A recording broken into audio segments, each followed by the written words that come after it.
Central Otago is a pretty special and unlikely place. If you sort of look at it on paper or look at a map, it really looks a long way too far south to have any business making wine at all. And it really shouldn't work. In fact, that was the official government advice even until the end of the 70s was don't plant grapes down there. It's not going to work. But there's a unique sort of set of things that make a very small area viable. So we're on the 45th parallel. So that latitude, there's not much going on. There's us and the bottom end of Patagonia on the opposite side of the world. And then it's just icebergs and whales. There's not a lot.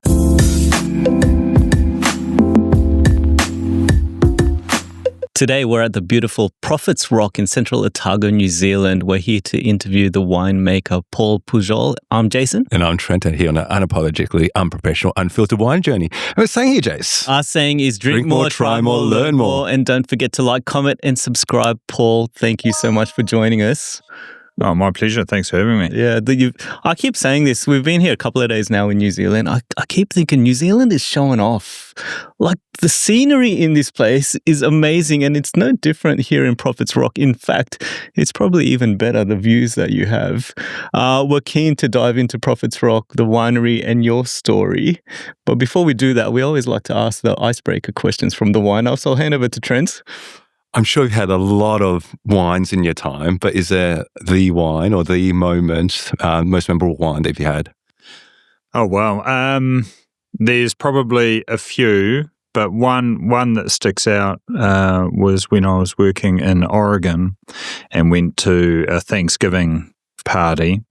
And it was someone who collected a lot of wine. And so there were lots of people, and there was a whole table full of wines, all open, sort of sitting there. And there was a bottle in the middle that was sort of lost and forgotten. And I picked it up thinking, there must be something wrong with it because it hadn't been touched. And it was a bottle of 1949 Grand Cru Chambertin from Louis Latour. So, supposedly the vintage of the century. And it had just been ignored. And the wine was just spectacular. Youthful, fruit, oak, everything, and just perfect balance. And so I rescued it basically, and sat down with a couple of people. All to yourself, more or less. So that was memorable because, of course, the wine would have been lost by morning. It was meant to be yours, is the way I see it. So exactly. Next question: what's the last bottle of wine that you had?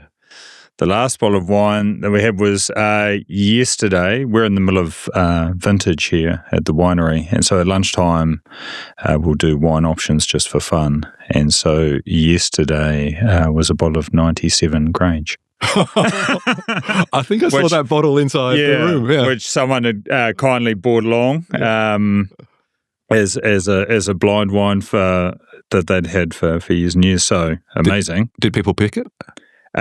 People got it as Australia. No one picked it as Grange. That was actually the first time I'd ever had Grange. So, wow, that was exciting. Yeah. But, okay, great.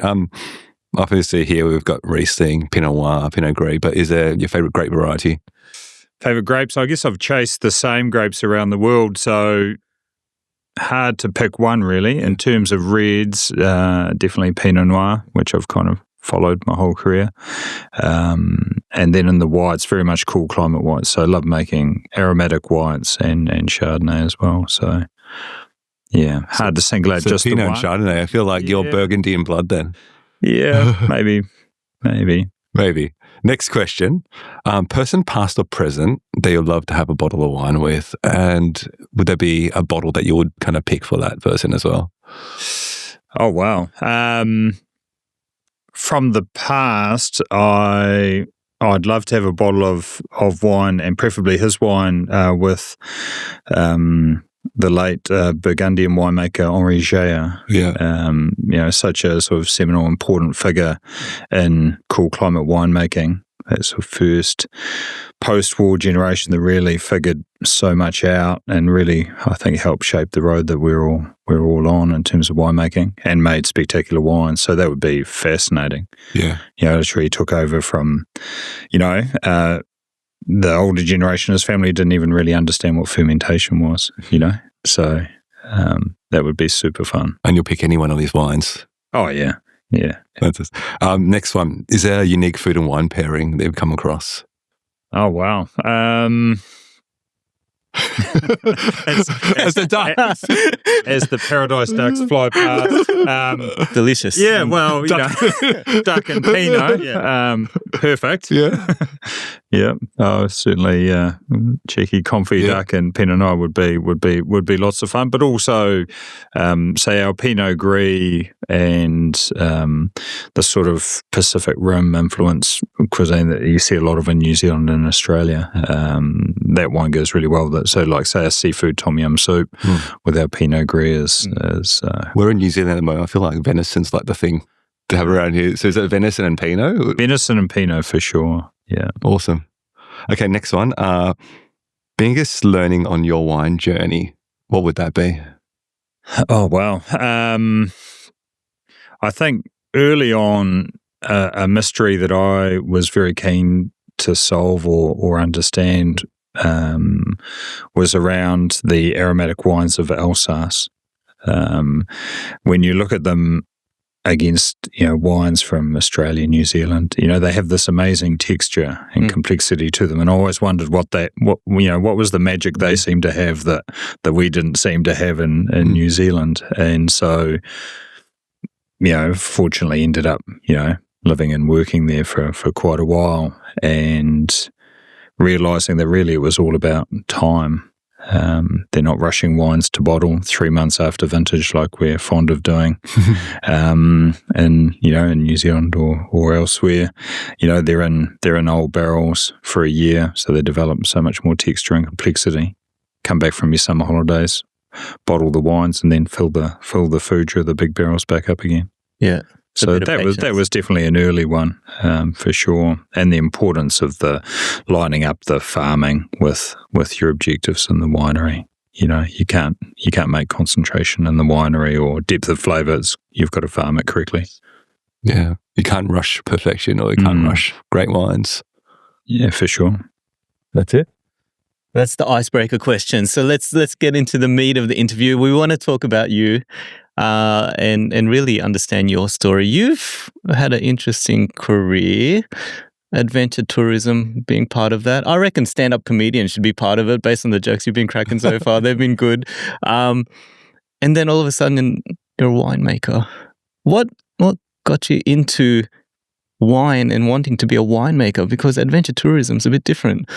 Yes, it is. There are some links. I think I always had a strong connection to the outdoors, and so hence studying outdoor education and working and, you know, raft guiding and whatnot. My sport growing up was whitewater kayaking, so always had a strong connection to the outdoors. And a summer of raft guiding in Queenstown probably made the decision for me that I should keep all of that stuff as fun.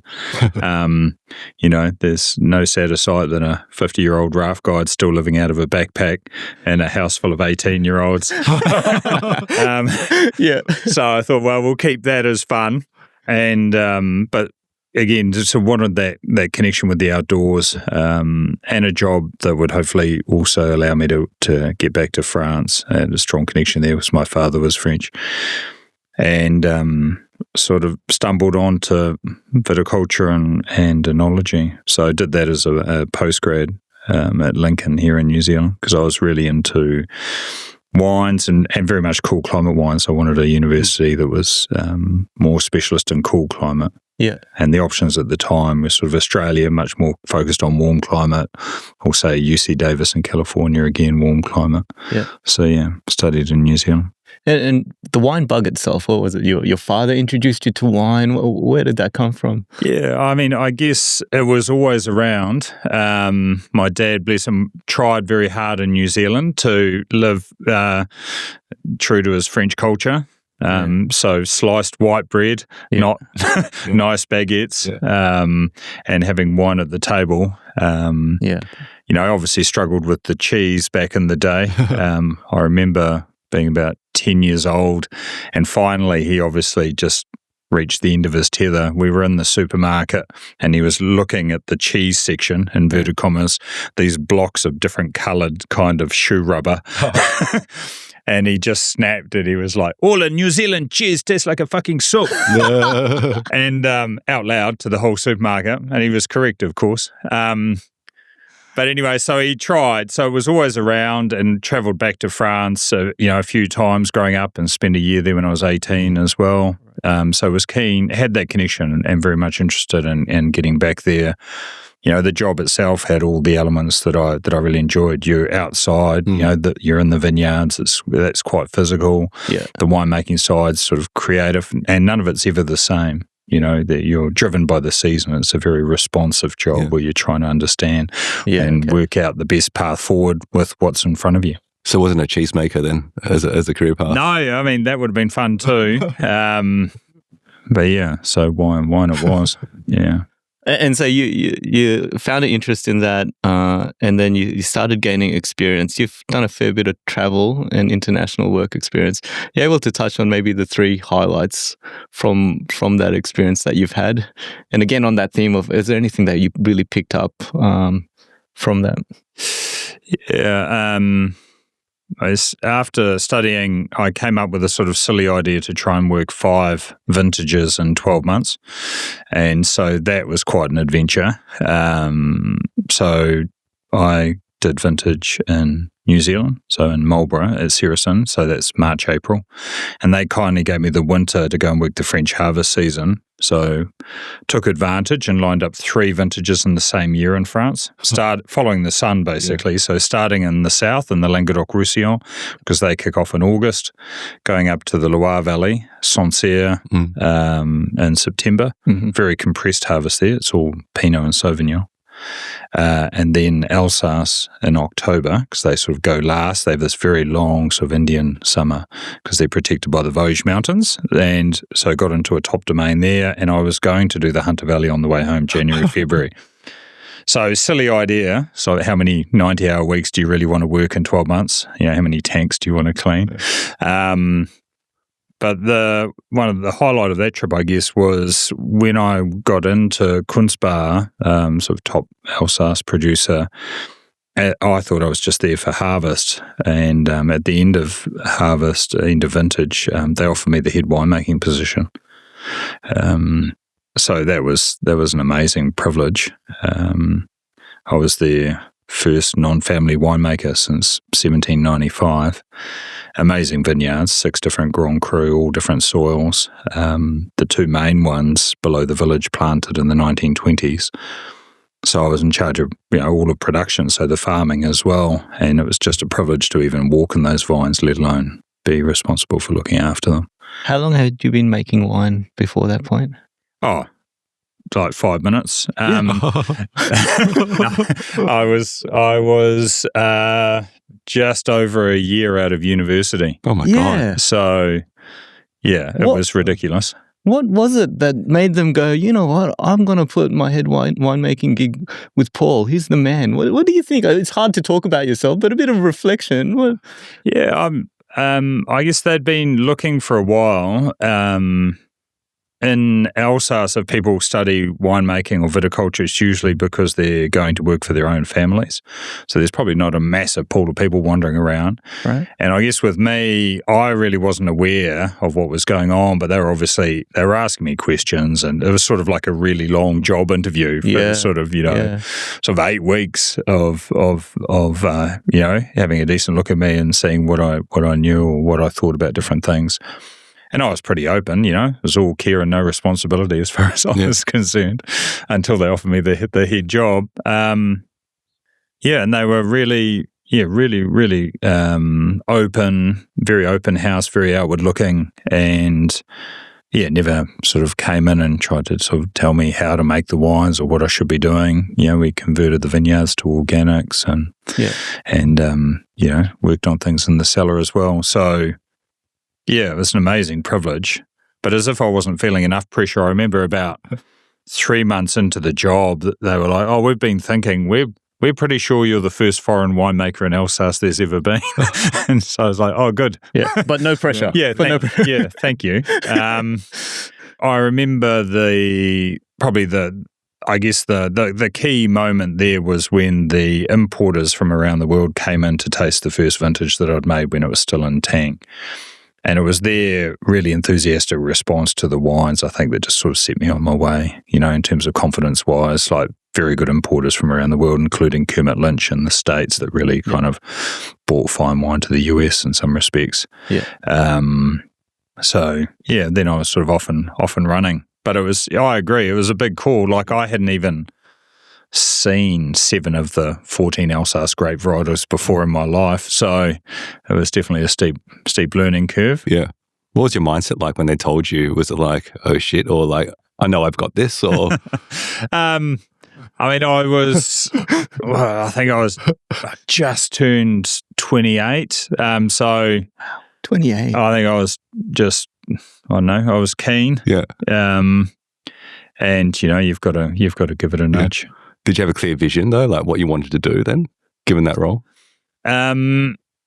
Yeah, I mean, I had worked through the harvest and vintage in the winery, and so certainly had some ideas of bits and pieces that you could change. And I think one thing though, when you're working in an old house like that's been around so long, you're also very conscious of that you are a very small part in the chain.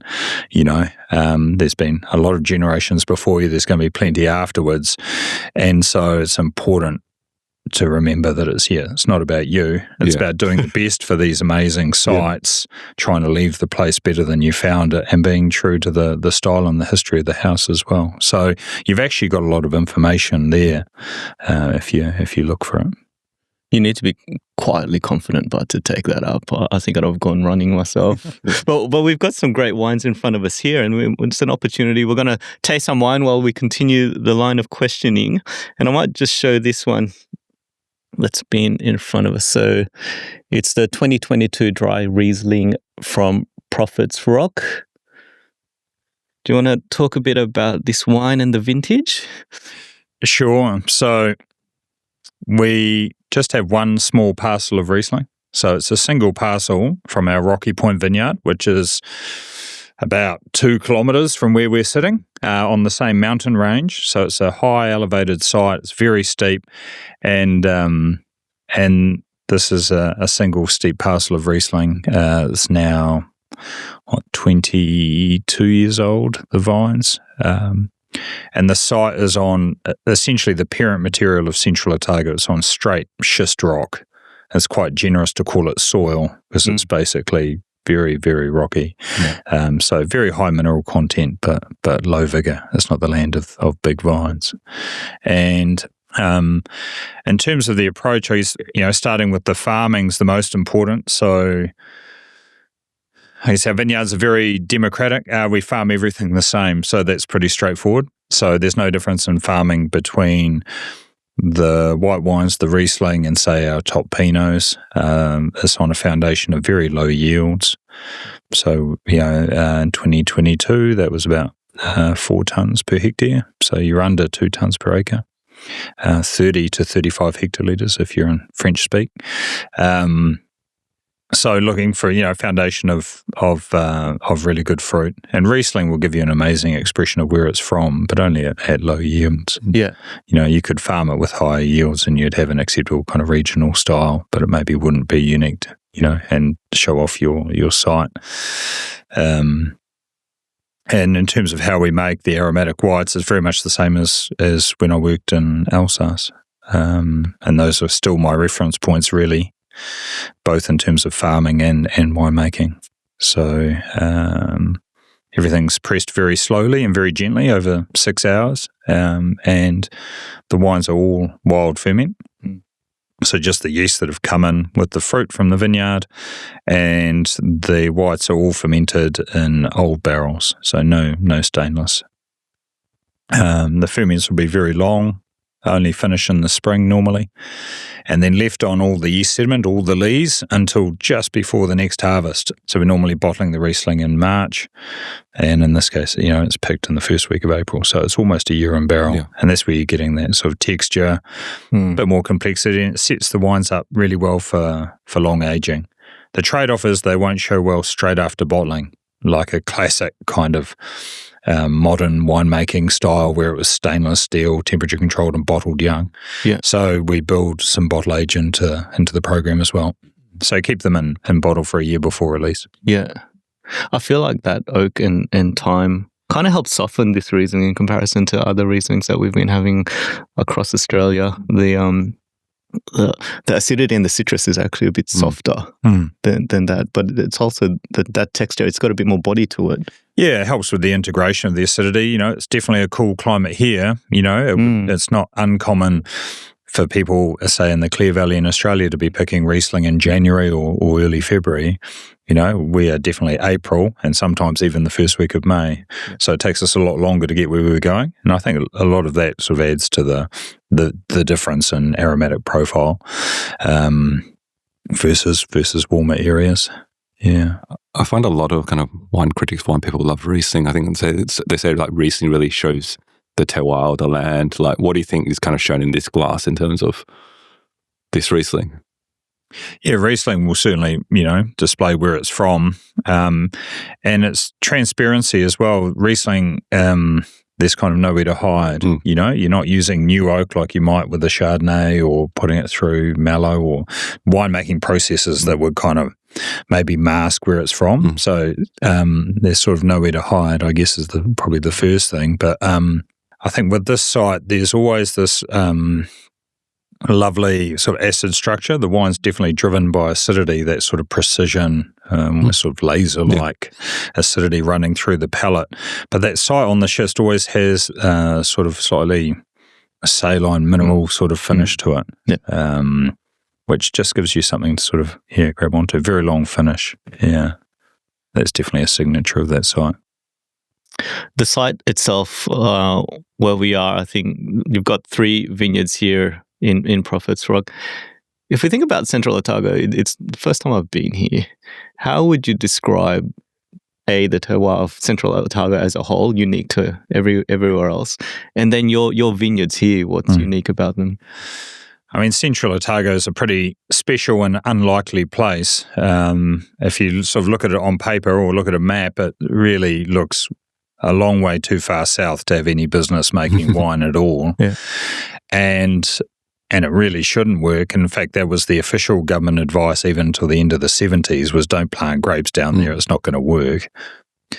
But there's a unique sort of set of things that make a very small area viable. And it's a tiny, tiny area. So we're on the 45th parallel. So that latitude, there's not much going on. There's us and the bottom end of Patagonia on the opposite side of the world, and then it's just icebergs and whales. You know, there's not a lot. It's the roaring 40s, and the weather's coming all the way from Patagonia across the water and slamming into the west coast, loaded with moisture. So 180 kilometres from where we're sitting on the coast, on the west coast, is Milford Sound, and that's normally the wettest place in the world. So 9 metres of rain is not uncommon in 1 year, which is phenomenal. And so it should be too wet. But fortunately for us, we've aligned all the mountains north-south, like a bunch of sort of walls, if you like, that go up to sort of over 3,000 metres. And so by the time you get to Queenstown and then into the wine-growing regions, you're down below 800 millimetres, basically. And when you're through into this valley, you're in the 300 to 400 range. It's a semi-arid climate, so it's the driest part of New Zealand. So we've sorted out the rain, but it should be still too cold. And so it's really the protection of the mountains that makes this very small wine region work. It's the only semi-continental climate in the whole of New Zealand. So everywhere else is maritime, where in the afternoon you'd get the sea breeze come in and cool off the temperatures. Whereas here we don't get the sea breeze because of the big mountains. And so our highest temperatures are between 5 and 7 in the evening in midsummer. So we have long daylight hours because of the latitude, and then your days just continue to warm up because that sun's high and you haven't got the sea breeze. And so essentially we have a short growing season but great value for money. Where we have enough heat units to get a small number of grape varieties ripe consistently. You know, that's why the region's so focused on Pinot. And a feature of the climate also is the nights are cool. So all that cold air from the mountains is coming down into the valleys every night. So you'll get warm days in summer. Some of them might get over 30, but the nighttime temperatures will normally just be in single digits. Yeah. So, you can have a day that's 30 and a night that's like 5 degrees. So you get things right, but you definitely don't cook them. And freshness in the wines is a real signature of Central Otago. So, yeah, it's a funny little isolated island at the bottom of the world that somehow works. The next, large wine region in New Zealand is 6 hours drive to the north, Wow. So how young is the wine industry here? You mentioned the 70s, like it's not a wine growing area. So the first grapes in the region were planted, in the modern era, there were some gold miners in the 1860s who planted a few vineyards, but in the modern era, those initial plantings were in the sort of end of the 70s and early 80s. And the first commercial wine in the region was only released in 1987. Yeah. Well, it was from the 1987 vintage. Yeah. And Prophet's Rock, how old's it here? The winery was founded in the late 90s, which was the sort of big wave of development. With the pioneers had proved that the region worked. And so the vast majority of the plantings were sort of in the decade between 95 and 2005, and Prophet's Rock was sort of in the middle of that, really. Yeah. Still quite young then, right? Oh, yeah, absolutely. And the vines here are probably about similar age? On this site, the vines here are 25 years old, so 23 on the other vineyards. Yeah. The glacial impact, I think we were talking about it out there, the kind of carving its way through the land, which is what's creating these dramatic landscapes, but it's also changing the soil profile. Are you able to touch on that a bit? Yeah, sure. The region's sort of predominant or base soil, if you like, is schist rock because we're on a tectonic plate boundary with Australia slowly disappearing under New Zealand. So that's what everything kind of... I feel like you like saying that. Australia disappearing under New Zealand. Got to say it when we can. You can't win them all. So, no, technically the Pacific plate, not New Zealand. But anyway... But that's been handy in terms of making all those mountains and this schist base material. And then you've had these valleys that have been shaped by ice ages, by glaciers, by, warm periods, cold periods. And so there's a sort of really terraced effect to this valley particularly, and rapid changes in soil in short distances. So this vineyard, the home vineyard, is very old soil, and so the schist has been weathered for longer, all the way down to its finest particles and become clay, and released all the calcium bound up in it. So you've had the formation of clay and chalk soil, despite the region not being, coming out from under the sea like most limestone regions. So this little terrace is clay and pedogenic lime, it's called. So it's chalk that's been made through geologic process rather than origin. Whereas Rocky Point, where the Riesling is just the straight parent material of Central Otago. That's just schist rock. And then the third site, Copper Y, is it's very fine schist gravel. So it's had loads of glaciers over it. And so you have very fine schist, a sort of gravelly terrace, high mineral content. Yeah. If you ever head out this way, the landscape's absolutely jaw-dropping. I think when you think about 650,000 years of soils, and then words don't capture how beautiful it is here. Oh, New Zealand showing off again. That's what I keep thinking. And it might be an opportunity for us to show the next wine here. So it's the 2023 Prophet's Rock Pinot Gris. If you want to pour that out. And so how was the vintage for the Pinot Gris? Yeah, 2023 was a very good vintage in the region. We had, a warm, pretty even summer. It's not always guaranteed when you're in the mountains. You can have some strange weather, snowfall in the mountains in summertime, or, cold springs that will affect flowering, and you can end up with very low crops. But both 22 and 23 were, really successful vintages for the region, where you had a nice even growing season, good harvest weather, no crazy weather events when you were trying to pick grapes. And the wines of 23, I think, have good concentration, that signature freshness of the region. And it was definitely one of the nice ones. Yeah, you're saying it with a smile, so you're thinking about that memory like it was a good time. The smell and the taste ones, so It's so beautiful. It's, I don't know. It's almost like, I had to say, kind of like German Riesling-like style. Yeah, I think we're fortunate in Central Otago. You can ripen Pinot Gris to an aromatic style on the vine, but you hold acidity. And so you can make these wines that have freshness, but with loads of texture. Pinot Gris related to Pinot Noir. You've got quite thick skins compared to Riesling. And you end up with a wine that's much more driven by texture, almost tannin structure like a red, versus Riesling that's driven by acidity. Yeah. And so it's always got that weight, that texture. It makes it very versatile with food. It's not scared of strong flavors or spice.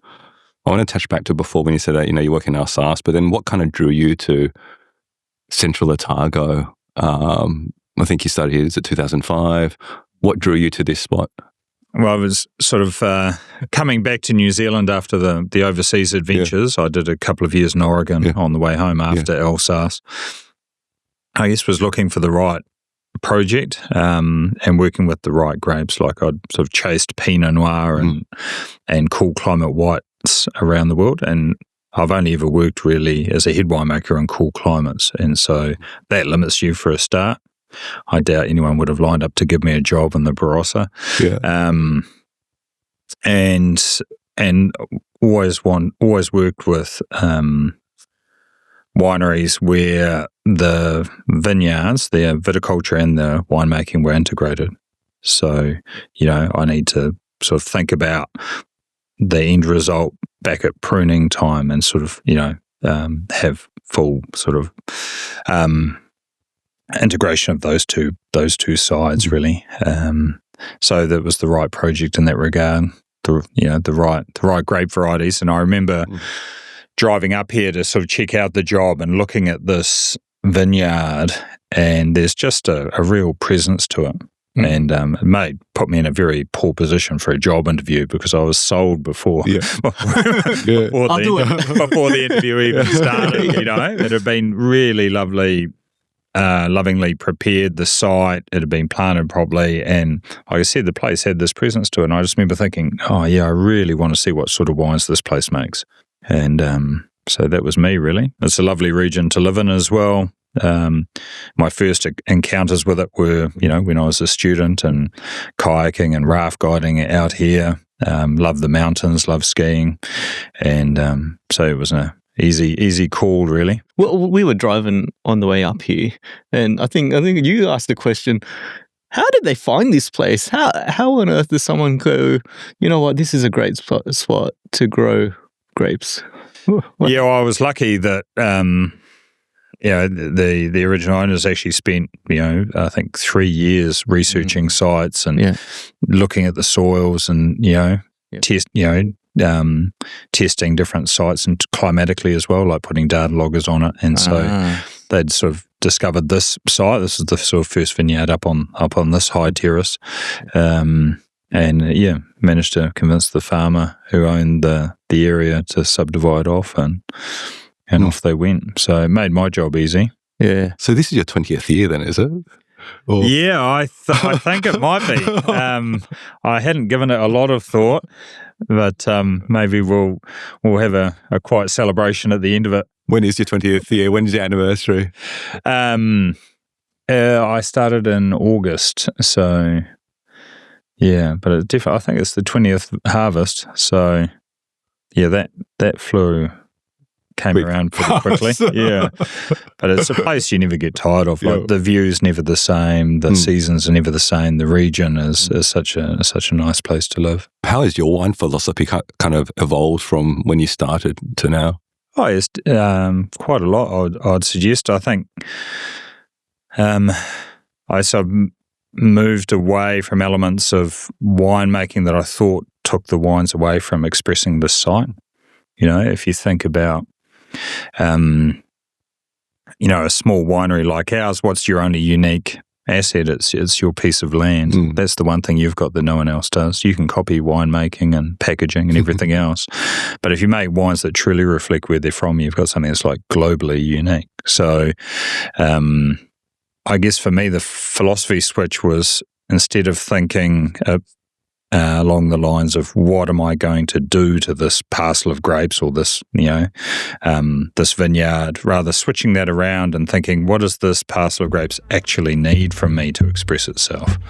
And the answer was a lot less than what I started off with, and so moving away from things like extraction and and the Pinots and being very, very careful and finding the barrels that sort of disappeared rather than the ones that show.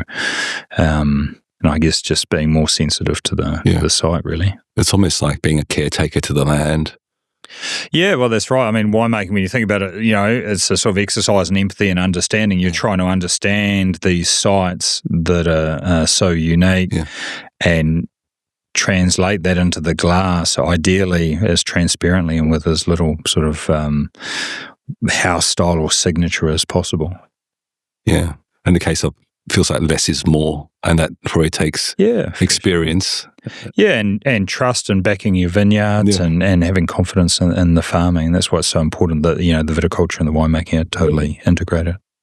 And we've got a bottle here that might show that integration as well. So we've got a 2023 Prophets Rock Home Vineyard right here. So starting off with the reds, if you want to pour that out. Still thinking about the Pinot Gris. That's delicious. That's up there.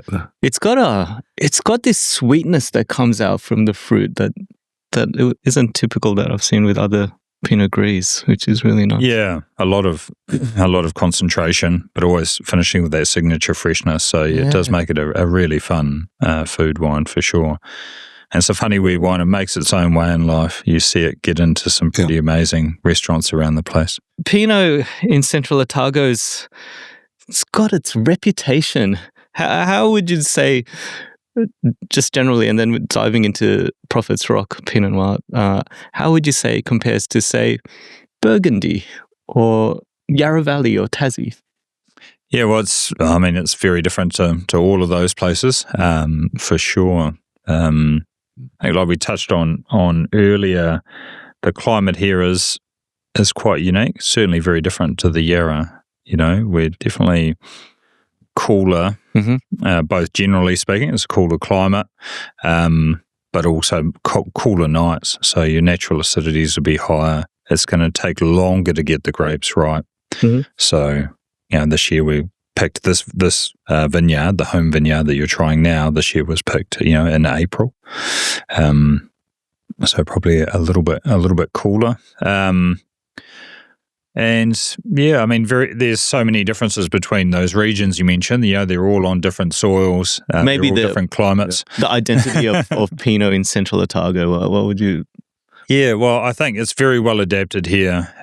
You can expect the Pinot Noir, to be ripe. And that's why it's the dominant red grape, by miles. It's the one that we will consistently, even in a cool season for us where we might be picking pretty late, you will reach the finish line. And very well suited here. It's a grape variety that is quite fussy. It only performs as a fine wine in quite a narrow band of climate.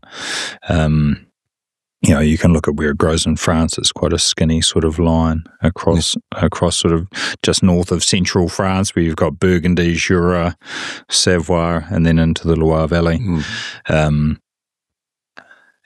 Seems to have found a pretty nice home here. And the home vineyard itself, how does this Pinot differentiate itself from the other three vineyards and the Pinots coming from them?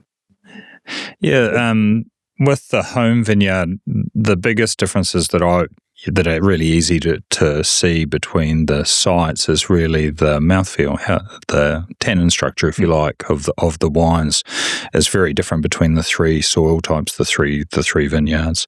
So the home vineyard here, like we said, is clay and chalk soil, pedogenic lime, has quite a sort of grainy, broad sort of a texture, a lot of depth, very long. On the Schist vineyard, Rocky Point, the Pinots from there are much more linear. There's a lot of energy from the Schist, but they're much more linear as opposed to broad, with a sort of almost graphite-y, sort of slightly steely finish to them that you don't have in this wine. And so it shows you how Pinot really reflects where it's from. And so because the distance between those two sites is only a couple of kilometres and they're very similar elevations.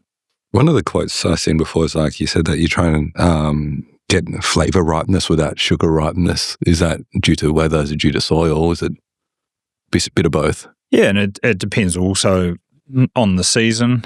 This year, the grapes tasted ripe. They were physiologically ripe. They were ready to go at actually quite low potential alcohols, which was nice, and with good acidity. So it makes winemaking pretty straightforward. Sort of put it in a tank and try not to mess it up in between. Yeah. Well, that's a good point. Have you seen consumers kind of change their kind of drinking habits as well? In terms of style of the wines? Well, and the region's evolved as well. You know, the first vintages from Central Otago that really sort of hit the world stage, if you like, where there was enough wine being produced here that people started to see it around the place, was really sort of late 90s, early 2000s, where Central Otago kind of arrived, if you like. And you had this interesting combination of, you know, a lot of young vines, which are quite fruit forward anyway and ripen quite early, and winemakers as well, getting used to their sites and how to express them. And so those early wines were quite, you know, I guess perhaps bigger and bolder than they are now, and that probably didn't hurt the region making a splash on the world stage. But I'd suggest that since those years, the style of the region has moved, you know, and both the winemakers and the vineyards are much older. Yeah. And you see a lot more balance and elegance, I think, in the region, you know, and more complex wines, you know, without that sort of, I guess, the bigger, more obvious flavours of the early days. I guess thinking of the consumer, and for me, growing up, and I'm thinking about New Zealand, all I was thinking about is Sauvignon Blanc. And I know that Pinot's got its reputation in Central Otago. There's other varieties that you've got here, so the Riesling and Pinot Gris. Do you think the world is now paying more attention to the other white varieties that are grown from New Zealand?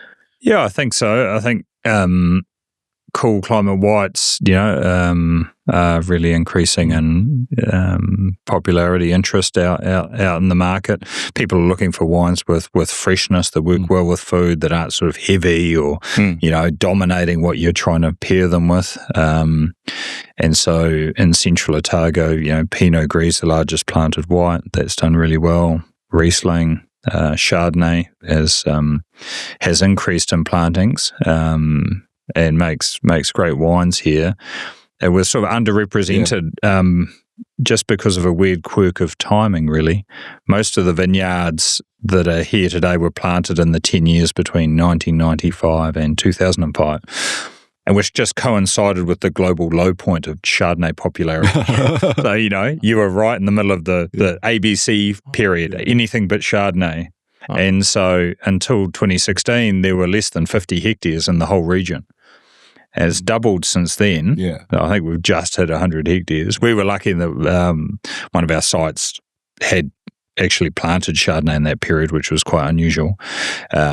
But yeah, it was nothing to do with wine quality or viticulture or how well just the timing. The vines grew. It was just this weird quirk of timing. You know, the market wasn't really particularly interested in Chardonnay when the vineyards were getting planted. Yeah, because I do think of Pinot Noir. I think a Pinot Noir is always grown alongside Chardonnay. Exactly. There's a logic there. Yeah. What do they call the period now? If it's not ABC now, is there another name for it? Yeah, I don't know. I feel like Chardonnay's kind of out of the woods now and is actually doing really well, and particularly the cool climate styles where you've got great acidity and freshness to the wines. Absolutely. All right, and so we've got the fourth wine that we're trying here, the 2023 Illyria Pinot Noir Prophet's Rock. Is that how you pronounce it? It is, yeah. Illyria is an endemic tree to this exact area. It's actually a sort of threatened species, so we plant quite a few of them. It's an alpine tree daisy that's very aromatic. Great. And so this is from the Rocky Point vineyard that we talked about earlier. Same vineyard as the Riesling on schist rock soil. And you'll see the profile of the wine. It's been made exactly the same. We even bottled it on the same day as the home vineyard. Yeah. No difference in how it was handled. And yet you'll see they're quite different profiles of wine. So purely trying to highlight the terroir. Yeah, exactly. I want the differences to be, where they're from, not what was done to them. Straight away. You laughed. What is it? No, like the first one, definitely the tannin structure really stands out. This one, I will use that term like minerality, kind of really comes through on it, off the schist. And energy is definitely the word that kind of comes through. But across the whole range though, like the perfume and the aroma has really, really captured me. We were talking about kind of trends before, like I feel like Pinot Gris is like the secret that no one knows about yet around. You always think New Zealand Sauvignon Blanc, New Zealand Central Otago, Pinot Noir, but Pinot Gris, that was amazing. Like, you've mentioned it quite a couple of times in this interview. The aromatics is quite key, and throughout all of the entire range, I think that stood out. We were having another Central Otago Pinot Noir just yesterday afternoon. Aromatics were strong, but very savoury in the scent. Well, I feel like these are more balanced, like both the fruit and the mineral notes are coming out, as well as a bit of savouriness in there, but nothing's kind of overpowering each other. Do you have a favourite yourself? In terms of site or wine? a site and wine. Oh, well, I know it's like trying to pick between your children, isn't it? Yeah. Like I think, purely qualitatively for me, those two Pinots are really at the same level, but there's such distinctly different personalities. It's sort of comparing apples and pears, really. I've always got fondness, of course, for this site, the first vineyard that I saw when I came up and interviewed for that job. But I really enjoy the contrast, and that's the magic of Pinot. It'll transport you to these tiny places around the world with that overlay of 12 months of weather on top of them and just take you somewhere. And I enjoy that, whether it's between our vineyards or it's looking at wines from all over the place. And how would these kind of Pinots develop with time as well? Yeah, the region and our vineyards as well within that are set up really well for long aging. You've got concentration, you've got great acidity. These are not wines that fall over or are scared of decanting. They definitely open up if you give the wines a bit of air. The best drinking from our sites tends to sort of kick off after 10 years. So, say from the home vineyard, the vintages that are drinking the best at the moment are the vintages between sort of 06 and 10, really. 2010. 11 still good, but needs a little bit of decanting still. Yeah. You've got this really long profile of aging, and that holds true for the whites as well. The vintages between 2007 and 11 are the best drinking for the Riesling and the Pinot Gris as well. It'd be interesting to kind of drink what the kind of 05 tastes like, right? When you're in August, right? How you kind of developed from that 05 to what it is now. I'm going to have to find one now. That was such a tiny vintage. We don't have too many of those left. What's the future look like for yourself in Prophet's Rock? Anything new coming up? Any exciting directions, or just keep making the same varieties and trying to perfect it each time? Well, I mean, we've got a limited amount of land, and not really trying to make my life too much more difficult by going to some sort of large scale or anything like that. We're just happy with our 3 vineyards. We most recently planted some Chardonnay on the home vineyard on the clay and chalk soil, which I'm pretty excited about. The first vintages from that parcel are in barrel. And I think because I was homesick for Alsace, I just needed to have the 4 Grand Cru varieties of Alsace. And so nothing, completely silly idea in terms of if you were looking at global demand, but planted some Muscat and Gewurz, which I always had a soft spot for and really enjoyed making in France. And my favourite Grand Crus for those 2 grape varieties were on clay and chalk soil, so it made sense to plant them on the home vineyard. Yeah. And so we've just had our first couple of tiny harvests, so small that we had to combine them all and make one barrel of the 4 Alsace whites. When's that getting released? We're still working on a name for it. It's bottled, the first vintage, and I think we'll release it in September once it's had, a decent amount of time resting in bottle. Mm-hmm. So the future is more Alsatian varieties. Yeah. So a couple more there, and a little bit more different single vineyard Chardonnay than our current. What's your read on the Chardonnay at the moment? Like, what style do you think it's going to become? Well, it's early days because it's not even in bottle yet. But a bit like the difference between the Pinots, there's a lovely texture to the Chardonnay up here. It's very, very different to the schist gravels where our existing parcel is. Fantastic. And you were saying the Chardonnay was being made with François Millet. Mm-hmm. Do you want to touch a bit on that partnership there? What's sure. there? So we have a collaboration, if you like, François Millet and myself. I worked with him in 2009. Pardon me. I was very fortunate to be invited to work harvest at Comte Georges de Vogüé, one of the sort of top Burgundy domains, and François was the winemaker there for 35 vintages. So tremendously experienced and just vintage of dreams, really. And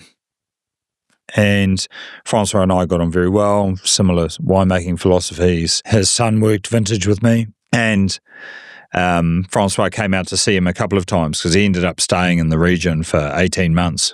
And he really liked the region, really liked our vineyards, and he was being quite complimentary about the wines one day. And so I cheekily suggested if he liked it so much, he should come and make some.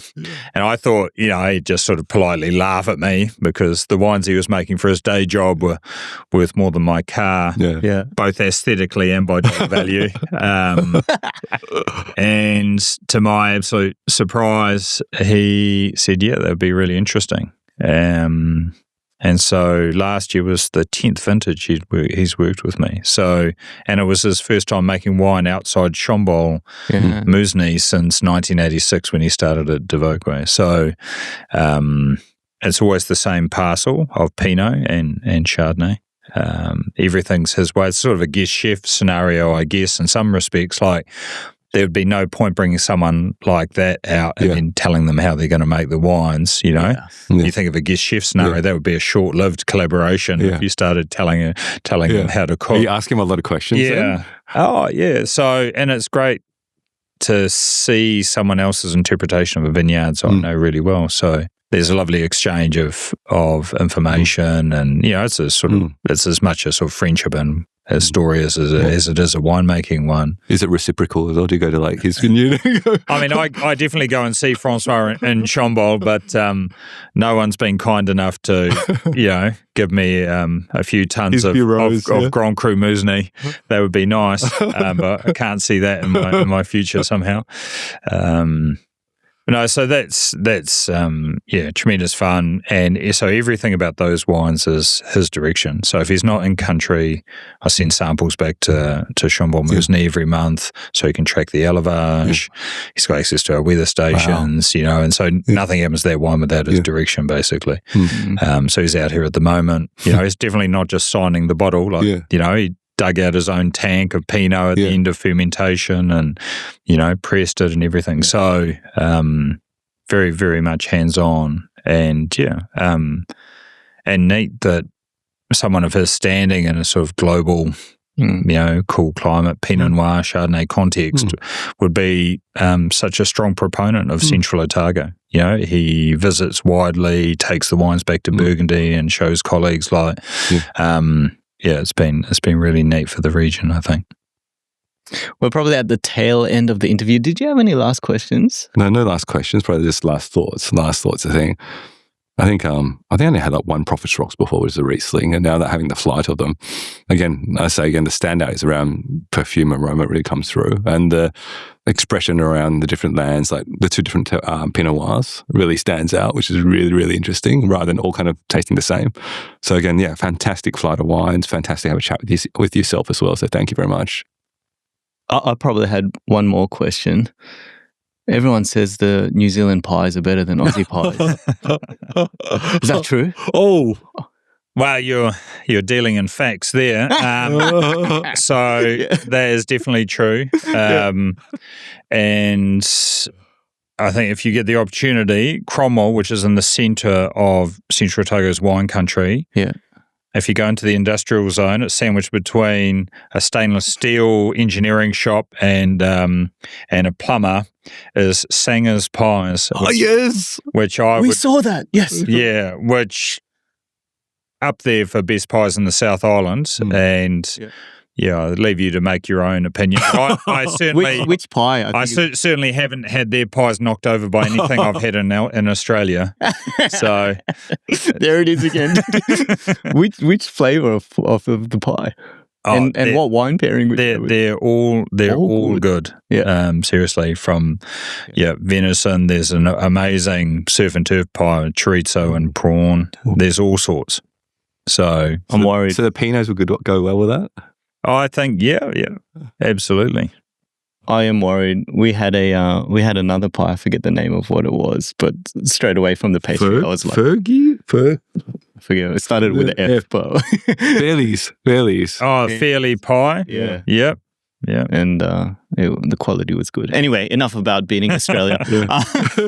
Any last messages for our Australian audience? Anything about the region, Prophet's Rock, anything? I mean, I would advocate for anyone to come over and visit, basically. Like, it looks like you're flying to the end of the world, but it's a short, direct flight from Melbourne, Brisbane, Sydney, from most places. The flight from Melbourne to Central Otago to Queenstown is the shortest flight to New Zealand. You can often hit it in under 2 hours. So it's accessible. And when you land, you're landing in the middle of the mountains. It's stunningly beautiful. Yeah. There's so much to do, not just the wine country, but there's amazing national parks and skiing, you name it. So basically, I'd recommend getting over here and having a look around. It's an easy region to get your head around and visit. It's a small wine region, so that you can really understand it if you come over. Yeah, it's not just an extension to Australia, though, right? Now, we like to think of Australia as the West Island. Definitely. No, I agree. I kind of like, if you come to Prophet's Rock, come to the vineyard here. Obviously, you're going to have fantastic wines. But just looking at the view out here and looking at Central Otago, it's like the choir has been singing while we're looking out. Lord of the Rings. Lord of the Rings. No, more like a symphony's coming through. It's been really good, and it's been great to meet you, Paul. I've been listening to you and trying to work it out, because you've become a head winemaker in Alsace Grand Cru winery. You're obviously making fantastic wines here in Prophet's Rock. You've convinced François Millet to come and do a collaboration with you as well. Is it the comedy side to it? Is it? I don't think so. But obviously, to me, there must be this underlying passion, attention to detail that you're not talking about. You're humble about it. Yeah.